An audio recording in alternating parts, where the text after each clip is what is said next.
बानी PTI की नाअहली बरकरार। तोशाखाना फौजदारी केस में फैसला मुअत्तल करने की दरख्वास्त मुस्तरद। इस्लामाबाद हाई कोर्ट ने दरख्वास्त को नाकाबिल समाअत करार दे दिया।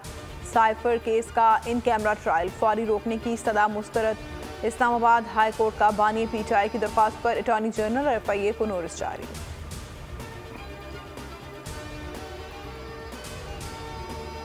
PTI इंतखाबी निशान केस, इलेक्शन कमीशन को कल तक फैसला सुनाने का हुक्म।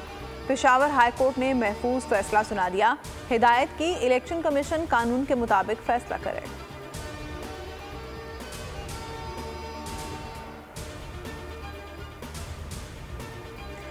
Chief justice Peshawar high court का सियासी किरदार है। रहनुमा अवामी नेशनल पार्टी ML वली खान का इल्जाम।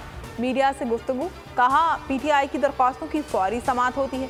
जजेस ने 9 मई के एक साजिशी को ना सिर्फ रिहा करवाया बल्कि अपने कमरों में बिठाया ताकि पुलिस गिरफ्तार ना कर सके। हमें एक डायरेक्ट धमकी भी दी।